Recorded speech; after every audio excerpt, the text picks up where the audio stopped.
Kung may partner ka na, iwasan mo ito. Kung may jowa ka na, huwag ka nang makikipagkaibigan sa isang taong posibleng mahulog ang loob mo o posibleng ma-inlove ka rito.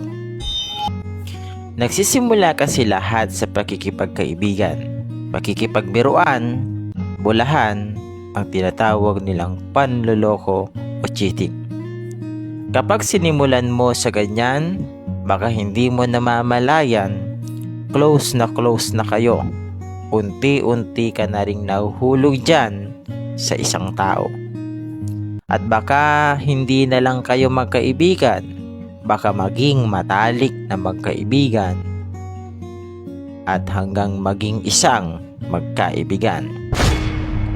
Masasabi ng iba, okay lang naman iyon kasi kaibigan. Siguro nga tama. Tama pa sa una kasi sasabihin mo pa lahat sa partner mo. Lahat-lahat. Pero kapag tumagal, ililihim mo na ang ibang samahan o bonding ninyo para di magselos ang partner mo.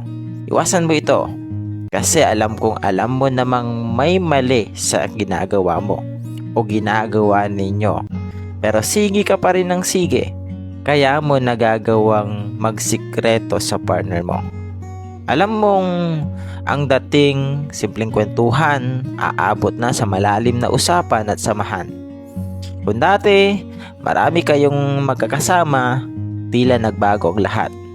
Ngayon kayong dalawa na ang magkasama nang walang alam ang iyong jowa.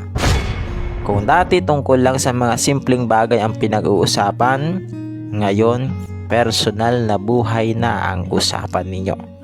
At ang tono ng usapan at samahan ay hindi na magkaibigan, bagkus landian. Nanlalandi at lumalandi na. Huwag mo na sanang hintayin umabot ka pa sa sitwasyong sasabihin mo sa jowa mong nadala ka lang at di mo ginusto ang nangyari. Kasi una pa lang, alam mong mahuhulog ka na sa isang tao, alam mong magiging close kayo pero still, tinuloy mo pa rin. May pagkakataon ka nang umiwas pero kinagat mo pa rin ang mansanas. Ayaw mong saktan ng partner mo pero sa mga ginagawa mong paulit-ulit na pagtatagpo at pagsisinungaling, doon pa lang sinasaktan mo na siya. Paano pa yun nahulog ka? Nasa kinikwento mong kaibigan mo lang, hindi lang doble o triple, kundi sobra pa ang sakit na idudulot mo sa partner mong minamahal ka ng totoo. Mag-isip ka kung ipagpapatuloy mo pa rin ang ginagawa mo. Kasi once na nahuli ka at nasira mo ang tiwala ng partner mo, wala nang maniniwala sa iyo. At kahit sino pang tao ang takbuhan mo, hindi mo na maiaalis ang katotohanang may pagkakataon ka nang umiwas at lumayo, pero pinili mo pa ring magloko.